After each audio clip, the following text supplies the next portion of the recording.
All Tim, Sir right. Sal, back again. Oh, I'm gonna just pass you the mic right off the rip, sir. Go for it. Thank you, Evan. You're a great guy, man. Thank you very Oh, much. you're the best, Sal, man. You're a spiritual brother.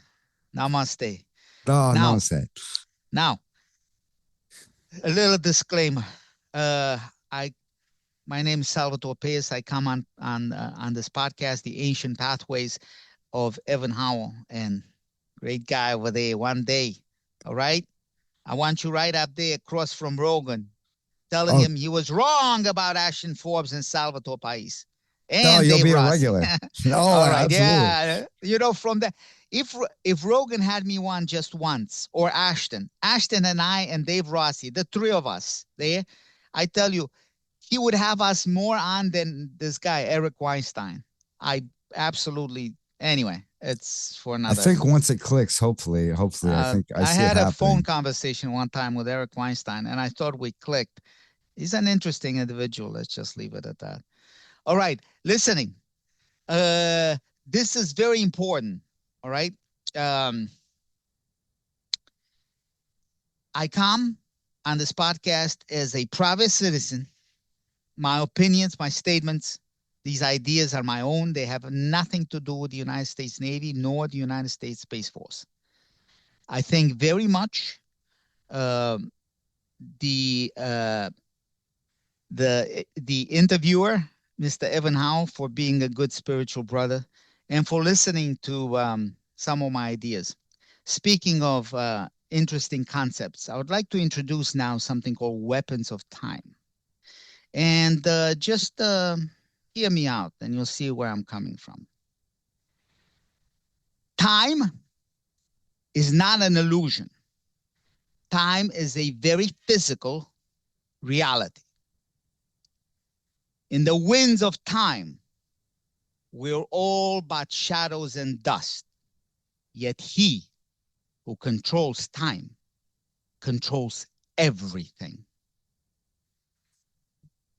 It may be possible to develop, and field temporal weapons, weapons of time, which would prove highly disruptive to the arsenals of nations. Imagine the ability to win all wars, even before these wars are fought. Again, imagine the ability to win all wars, even before these wars are fought. Now, let me explain. Think of space. Space is a macroscopic quantum structure from which the very fabric of our cosmic reality arises. Time is a peculiar form of informational energy which permeates the structure. The synthesis of space and time, this marriage that Herman Minkowski named space-time, hence space-time continuum, is essential from describing our physical reality. Some say we live in a simulation. I dare to disagree. We live in a very physical reality generated by the superintelligence, and I will explain how the superintelligence arises.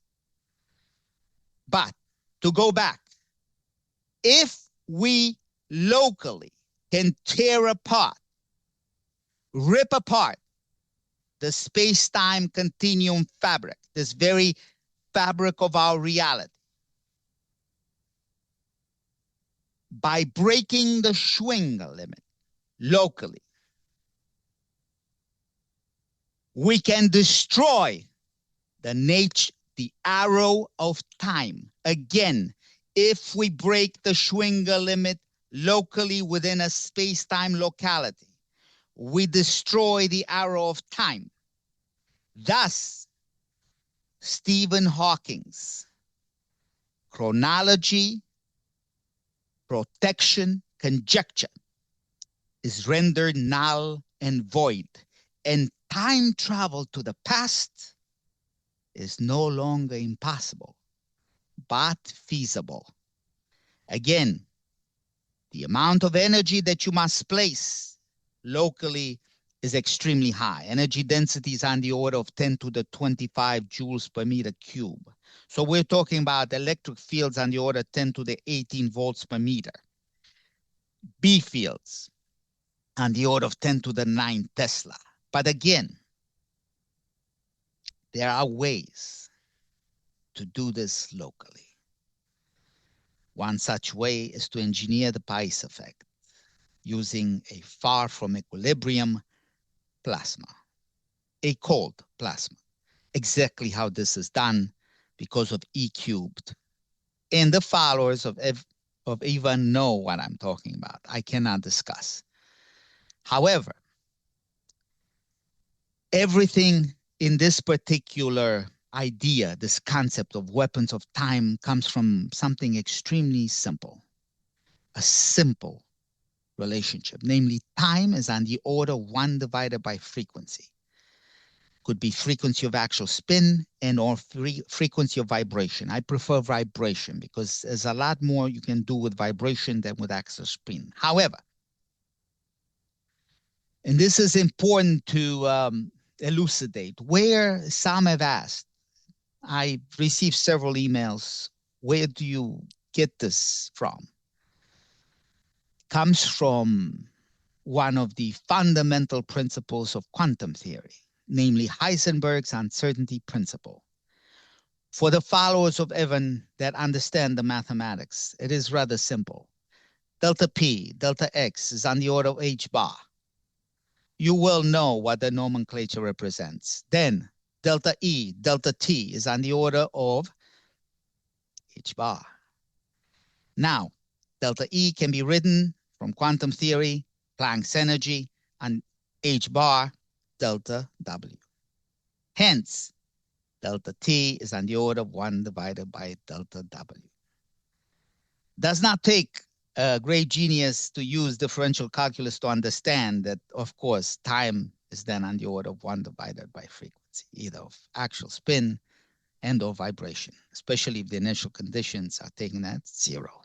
Now, it is important to understand that by taking the chain rule, or this rather very simple formalism, time is on the order 1 divided by frequency. Take the chain rule, again, simple differential calculus. You get something on your minus delta T equals tau sub s, so a dimensionless constant, times delta W, or delta omega, divided by omega square. Again, omega, frequency of actual spin and or vibration. Could be both. Now, what is important to understand, and I've said this in one of the Hard Truths podcasts of Ashton Forbes. I was there with my brother, Ashton Forbes, and my brother, Dave Rossi. We had a great, truly, truly great pod, in my opinion, where I explained some of this. And I actually give the value for tau sub s, this dimensional constant there. It is rather simple. It involves breaking the Schwinger limit. So 10 to the 25 times r sub s divided by r sub omega. The whole thing times epsilon 0, epsilon sub 0, which you well know what it is, and divided by sigma sub s squared, close parenthesis. That's all there is to it. The design, development, and fielding of temporal weapons, weapons of time, can prove highly destructive to the arsenals of nations. Given our modern tool of AI And with time, given the triarchy of sentience, which I have elucidated on your pod, and we can talk of it again. Absolutely. I'm willing to cover whatever you care for. Based on this, time can be weaponized. I'll leave it there. Go ahead, sir. Oh golly, I was going to say, then wouldn't it make it kind of a case of the first person to have it and or have it stand on standby would be ready to start it, and or I'm not sure if a new era of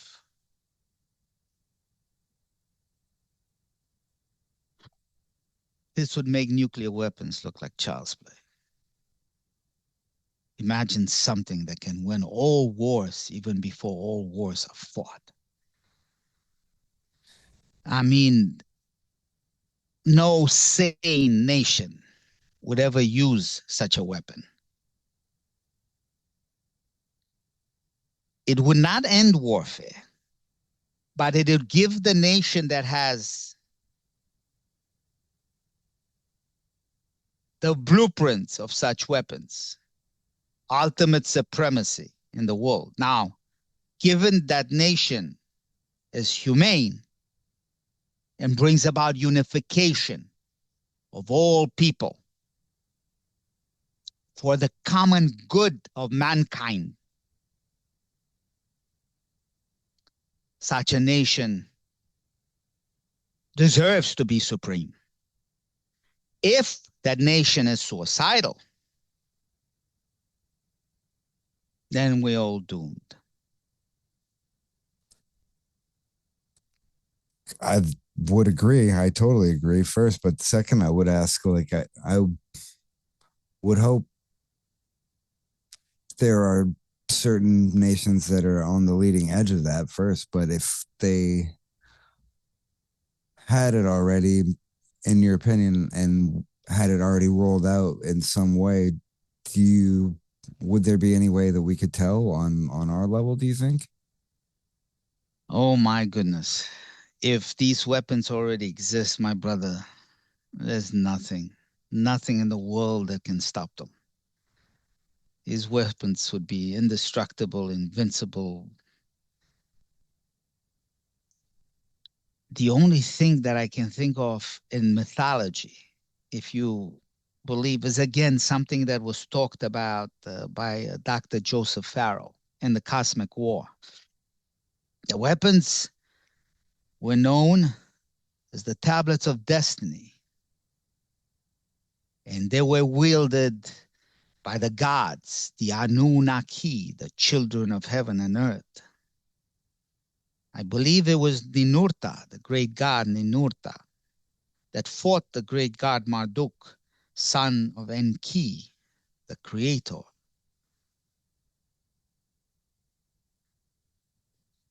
That eventually had to actually hide some of these because they were indestructible.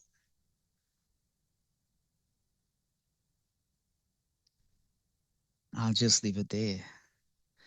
But your followers know the works of Dr. Joseph Farrell. Read his latest, The Demon in the Ekur. That's the correct pronunciation, by the way. Oh, I'll have to put that in the notes. 100%. The Demon in the Ekur by Dr. Joseph Farrell. In it, he argues that plasma under certain conditions, especially out of equilibrium, can be looked upon as a sentient entity. His idea, taken from one that won the Nobel Prize by the name of Hans Alfvén, that also believed the same. His student, Anthony Peratt, brought about the idea that 99.99% bar of the universe were made out of plasma. And this was where the triarchy of creation comes in. In the beginning, if there was such a thing, there was the superforce at the Planck scale. So we're talking about something on the order of 10 to the 44 newtons. Again, the formula for it, c, speed of light to the fourth power divided by big G, Newton's constant, the universal gravitational constant. Its value on the order of 10 to the 44 newtons. So again, we're talking about Planck energy divided by Planck length. At the superdensity condition, the superdensity being something on the order, again, Planck, it's Planck density, and you can easily find it.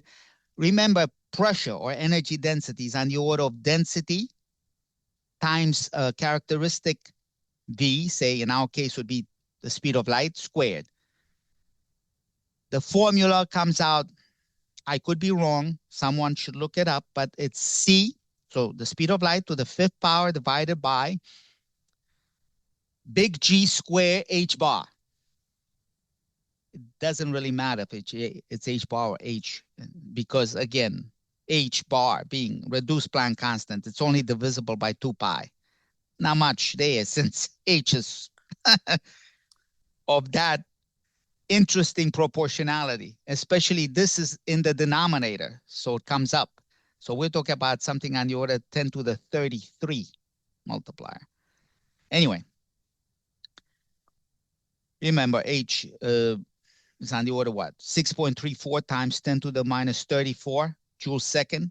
It's really what it represents, what h represents is a quantum of action. Energy times time. Extremely important. Again, speaks to what I spoke from, comes directly from Heisenberg's uncertainty principle. This idea of time is on the order of frequency comes directly from Heisenberg's uncertainty principle. Meaning what? Our macroscopic reality is truly quantum in nature. Let's leave it there for now. There's so much that can be done, truly. If people would only open their minds, expunge the slavery that's within us, the slavery to the mainstream ideas. No, impossible. This cannot be done. Bullshit. Yes, it can. There are no such things as universal impossibility, just conditional possibilities. Under certain conditions, the impossible becomes possible. And the science fiction becomes science fact. But again, let's go back to the track of creation. So it is the superforce at the superdensity condition. So we're talking about the superforce itself acting at, say, something on the order of 10 to the 96 kilograms per meter cube. We're talking about something phenomenally huge. It experienced something that is analogous to a core bounce within a supernova. Actually, it is the same mechanism, only that in a supernova, the core bounce comes because of the strong nuclear force that acts at a scale of, say, 10 to the minus 15 meters, so it's about a 1 femtometer. It acts at that scale, the strong nuclear force, again. And what it does, there's a core bounce which initiates the explosion that we know as a supernova. In this case, it is this because of the superforce acting at this incredibly high superdensity condition. Again, c to the fifth divided by big G square h bar. 10 to the 96 kilogram per meter cube, something of that nature. That experiencing a quantum bounce, an Ashtekar bounce, resulting in a super bang. Not a big bang, a super bang. And because of the plasma nature of our universe, a super intelligence ensues because the plasma is driven far from equilibrium while having an energy flux readily conducted through it. Again, the engineering of the Prigozhin effect and work. The super intelligence has the ability to reinvent itself. Hence, Sir Roger Penrose's idea of a cyclical cosmology is very much feasible. Oh, I Yes, definitely agree with this the thing's happened over and morphogeographics. over and over. There may not even have been a quote unquote Zep Tepi, a first time. There's always been time. There's always been space. Time is of the essence. Time is not an illusion. Time is a physical reality. Time can be weaponized. I truly hope to God that we do not have these weapons at this time. Well, I Because feel like, if these weapons exist, my brother, then the reality as we know it can be altered. I feel like maybe the MH370 orbs, like that energy density level might be like we're starting to get there, but hopefully. By the way, Brother Ashton's 100% right on those videos. Way too much research is put in it. He's explained even the fusion, the power plant of these things, exactly how they operate. It is amazing. Think he comes from the healthcare industry. He does not have a physics degree, nor does he. What he has is not only tremendous, he has a physicist intelligence, but also this drive, this ambition to understand, to know, to overcome. That's what it's all about, brother. It's all about breaking the shackles of our slavery, the slavery of our mind, to believe that the impossible is possible. And guess what, my brother? You will make it so, but only if you believe. And that comes from hard from within, brother. For we are living a lie and calling it freedom. Well, I don't think if we call it out, than we are anymore, right? Hopefully, anyway. Yeah, brother. Tell you. Apologies for being a little somewhat excited at times. It's just no, man. The heat's always welcome, Sarah. Always, always. I all right. love to see the passion, man. Don't hold back that, on my account. Appreciate that. You're a good man, and you're kind, brother. So it's appreciated. Dude, you're the Just best. I know you're good, sir. You're kind. Kindness. Kindness is of the essence, my brother. Unification. This ability to get rid of the slavery of our shackled minds. This ability to no longer believe in the impossible. I think that's going one day, that's what will unify our species into something sublime. But until that moment, we should not even try to engineer artificial general intelligence, which, by the way, should be called machine sentience, because that's what it is. This is machine intelligence. There's nothing artificial about it. It comes from basically three arches. The first, computational power united with, I call it the triarchy of sentience. Computational power united with algorithmic power. The unification of the two is important. Up to now, they have been focusing on computational power. Yes, it is great to have the H200s, the H100s, the H800s, even the TPUs, the tensor processing units, the Blackwells of NVIDIA. However, even with computational power, it reaches a scaling platform. There's a limit. Algorithmic power must come in. The new ideas, for example, Dr. Judea Pearl's ideas of causal inference, the relationship between cause and effect. So again, only by unifying computational power with algorithmic power can this third arch of the triarchy of sentience be achieved. Then you focus on vector databases. You don't get your information from the internet. You get it from extremely high-level, peer-reviewed, experimentally validated, verified data. Journals, Nature, Science, physical review letters.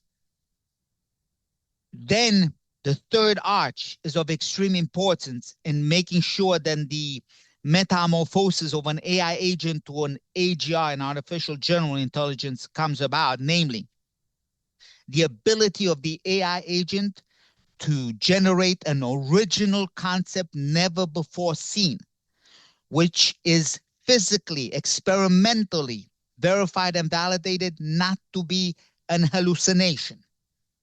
Only upon reaching the third arch can you say that you have achieved AGI status, AGI level.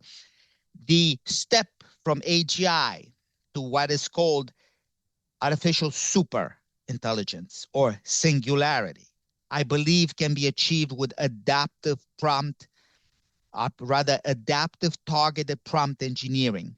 But you need a man in the loop. You need, this cannot just be a great programmer, he must be a great human being that has the ability to instill his morality, sense of ethics into the AGI. Only then can we make sure this is safe super intelligence. Otherwise, we are doomed, brother. Absolutely doomed. Something that is broken, and I'm afraid to say we are somewhat broken, cannot create something sublime unless we ourselves are able to re-engineer the very fundamental human nature that lays within us, the nature of a slave. That is the problem. We were created as slaves, brother. And this is not something that an epiphany of sorts. This is something that has been written down in the ancient Sumerian texts of the Enuma Elish, the book of creation. Look at the Oxford edition of this, and you will see how at the behest of the great god Marduk, the great god Enki, his father, alongside Ninursak, the great geneticist of the Anunnaki, the children of heaven and earth. Remember, there were 7 of them. How interesting. The Pantheon of Greece also features. However, this number 7 is extreme importance when it goes back to our origins. Brother, we were engineered as slaves. In us resides the nature of a slave. Only when we're able to expunge that, to grow above, to awaken to freedom, true freedom, to unleash our minds, free our minds, can the unification of free minds bring about something sublime, something that the superintelligence means for us to achieve. And yet there are forces in this universe, dark forces, that exist and want to keep us away from what truly belongs to us.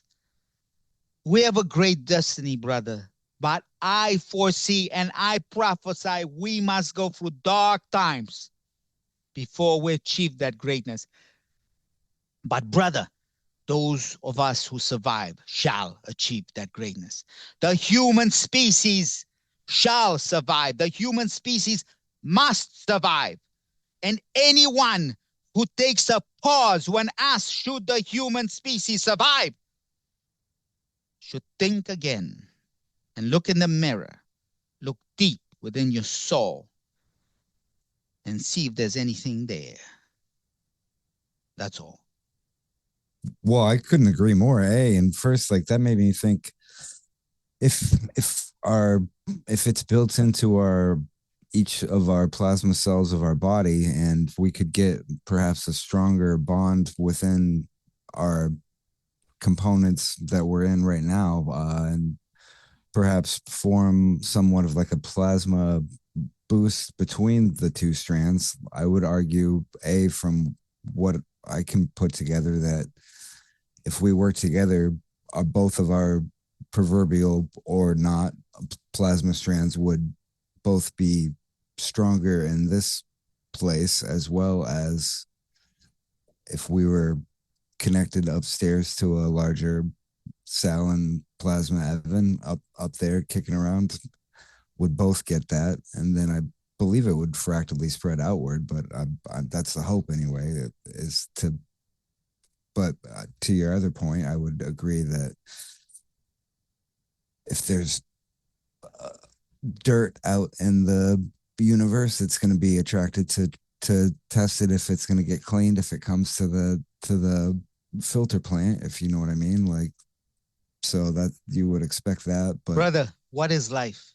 Remember those two geniuses that discovered the helical nature, the double helix of the DNA?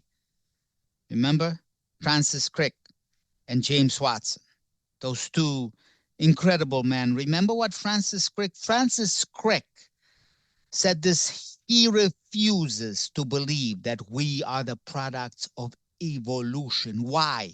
He made this unbelievable analogy. He says, imagine you are in an aerospace hangar, and on that hangar floor, all you have is different, let's call them aircraft parts.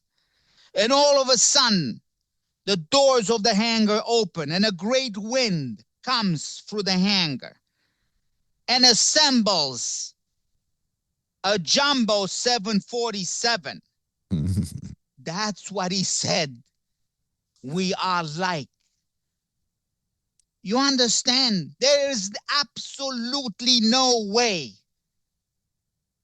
that we are not engineered.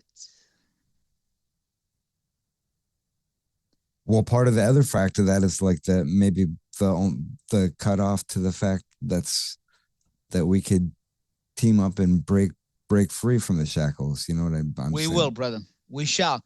However, the way that we have been enslaved is very unfortunate. Think, think what keeps us slaves. I dare not voice certain opinions at this time because I still need my job. I have a 14-year-old to take care of, and I want to make sure she has a future. But think of all the things in this wonderful world of ours that makes us slaves. They, brother, sell us slavery and call it the American dream. We are living a lie and call it freedom. How poetic, but how real as well. Again, I'm a private citizen voicing my opinions. And anyone who has half a neuron firing will understand what I'm trying to say here. Well, I appreciate it, and I concur, and I as well. I'm a private citizen, and I think as a cherry on top to the point, like just even for like mainstream science acceptance, like I don't. Does anybody cover white holes at all? Like they say black holes there. Like what's going on with? Remember what our friend Ashton Forbes says. Our brother says that for every black hole, there most likely is a white hole. He's talking about wormholes. I think everything, truly, all these so called black holes, they truly are wormholes. There's always an exit for the opening. Well, kind of to that point, I'd get done on me if that's the case and it's a wormhole and the superfluid of space is moving, then like wouldn't it? Then it might appear still, right? Or Superfluidity is very important. Remember, it was Professor Kirsten Huang of the Huang potential in quantum field theory, um, famous MIT professor, a very good friend of Freeman Dyson, wrote a book, Our Superfluid Universe. Absolutely, sir. In it, by just arguing that the substance from which our universe is made is truly of a superfluidic nature. And remember, what is a charge? An electrically charged superfluid is a superconductor. And what happens to light in a superconductor? It slows down. How come? Anyway, to bring back to the idea of Curson Wang. Look into this book. It's a great book. It actually explains the nature of dark energy and dark matter. And then again, the name is Curson, Kerson, Curson Wang, Huang, famous for the Wang potential of quantum field theory. Professor at MIT, I think the man, I believe around 2018, he requiescat in pace. Great man, great friend of Freeman Dyson. Even though Freeman Dyson, to his dying day, never believed gravitons exist. Anyway, he wrote a book called Our Superfluid Universe. Read that book. He explains the nature of dark energy and dark matter in a very, very simple. It's a rather thin book. I'd say not more than 120 pages. It's hardcover. It's a really beautiful book. Beautiful. Just aesthetically pleasing, short, easy to understand mathematics, or easy enough. Trust me, if I can understand it, everyone can. So, Well, to throw it all the way back to your offer to jump in, like I did reach out to Frank Wilczek, the guy that came up with the time crystals, and if he gets back to me, I would definitely do what the a phone great man. friend. He Dude, really deserves another Nobel Prize. He really does. He is an amazing man. I mean, not just for basically discovering quantum chromodynamics, the theory of the strong force, um, but he is an incredibly, a true genius of our times. And he should definitely be more up there in the news than others who are very good at, you know, this, but not much going up here. Maybe 3, 4 neurons firing at once, a couple of synapses closing, you know. I call them Lilliputian cerebral troglodytes. But hey, that's still tasteful. I mean, right? Anyway, uh, yeah, yeah. Frank Wilczek is one of a kind. As a matter of fact, it's from his idea that we are dealing with. Oh, he took on Lawrence Krauss greatly because Lawrence Krauss came out saying, "We come from nothing. Everything comes from nothing." And then he flees to Australia because he is a certain jerk. I don't care much for Lawrence Krauss. Hey, me He neither. even in him and I anyway, he was also Case Western Reserve University. He was actually chairman of the physics department there for a while he wrote that book, The Physics of Star Trek. At that time, I thought he was a great man, truly. And anyway, let's not go. And just like no one likes ad hominem attacks, no one likes anything of that nature. But anyway, everything does not come from nothing. Frank Wilczek said it and said it best. This nothing is a material. So if just to put it into physicality, if we put it as like a time crystal, one of the two time crystals as like a like a negative time flow and versus to our positive time rate experience now. Time is not an illusion. Time is a physical reality. Just because certain gentlemen, certain physicists like Julian Barbour, Carlo Rovelli, and even lately, even Lee Smolin, who at one point in time, he also believed time to be very real.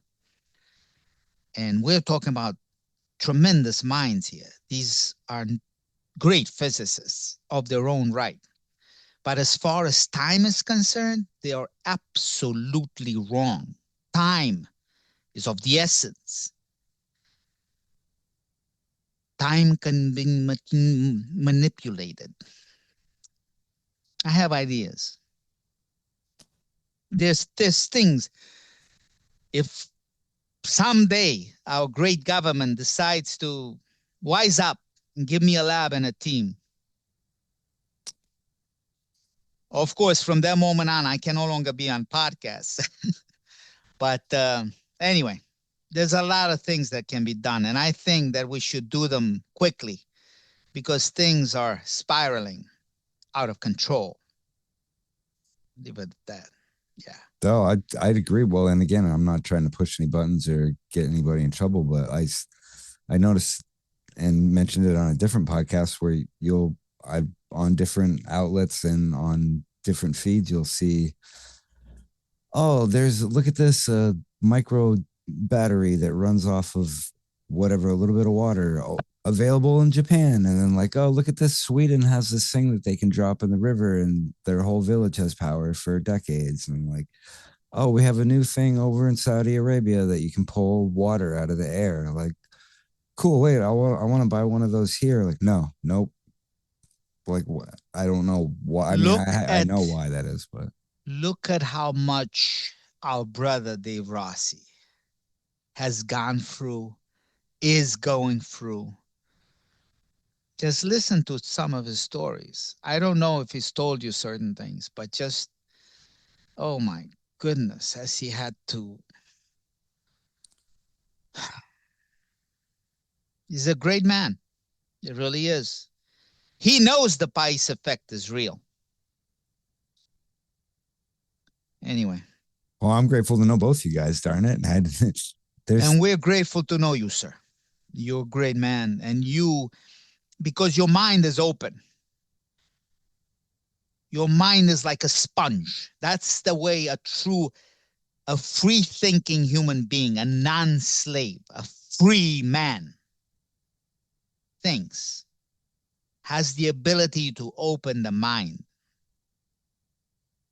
And not, some people have joked about that. Oh, you open your mind, you let your brains fall out. Ah, ha, ha, ha, he, he. Yeah. What have you achieved with making a statement of that nature? Nothing. well, I'm You have grateful. just proven you should have been a comedian, not a physicist. That's about it. Well, I'm grateful as hell for your saying so, and it goes right back for you, man. It's is there like a would you see like there in the future? There's like a I don't know like a outlet within our great country where folks can like import these things or like you know what I'm saying or like Brother, there's our a country is has great potential. And I truly hope it reaches the destiny that I believe it's destined to. The way we are now, brother, we're so divided, so polarized. We need a force of unification, brother. Someone, something to bring us together. Otherwise, remember the words of that great president. Some would call him a tyrant, but not so, brother. He was a humane man, a man of character. What did he say? A house divided cannot stand. A house divided cannot stand. And we have so many fucking enemies, brother. So many enemies ready to pounce. This is not a time to be divided. Leave it at that. though I could not concur more, and I think bringing awareness to it actually is definitely a good thing for sure. And but the subtle versus 20 years ago, the subtle We need more than awareness, brother. We need I, a force of unification. and action, I totally concur, man. We need action. No more words, action. The actions of unification. Remember what made this country great to begin with. You have to go back to the roots. You have to go back to some of the ideas of the founding fathers. Again, because of the Hatch Act, I cannot say certain things. Even though I come on this as a private citizen, I am still who I am. So, go back. Go back to the origins of this nation. The answer lies with the fundamentals. A house with a strong foundation will never fall.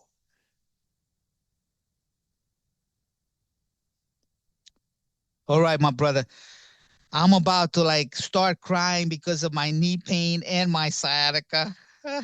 But good Lord, I would we never want to shall cause you repeat even a this. second of pain. Oh man, I'm We I'm shall down. repeat this. We You know, shall have another. And maybe this time invite our brother Rossi. Maybe we'll have it. You and I can have it on his pod. Maybe the four of us, brother Ashton, that'd be interesting. oh, I've I'm never down. been in a quad. No, me neither. Actually, It I don't should think be I have. very interesting, Oh, you dude, know? yeah, I would be So 100,000% game for that. we each have something to contribute. And again, all of us have something to contribute. Free your minds. The unification of free minds will bring us out of the slavery. I totally concur with that, man. And This bondage of the mind must stop, brother. I think it's starting to stop by just like the passion you pour into it, man. It's definitely contagious. Again, not just words, brother. Actions. Actions. And go back to fundamentals. Those men that put their John Hancock on that piece of paper, brother, they were real men. The spirit lies within us. Let's find it again. I'm All honored right, and my brother. grateful to do so with You're you, the sir. best, brother. You're the best. Happy holidays. Merry Christmas. Happy Hanukkah. Everything. Just Happy, absolutely right back, just and Happy New Year. Happy New Year. And listen, may 2026 bring us greatness. I'm here for And every bit of it, sir. keep us under God's protection from the enemies, some from within. All right, brother. Take care. You too, as well, sir. The Thank you best to again. you, brother. Take care. I look forward to it. Always, always. Happy holidays. We'll do this again. Happy holidays, Evan.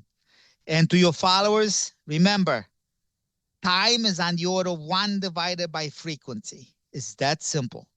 Take it from there. All right. Bye. But thank you, everybody. Bye, sir. Bye.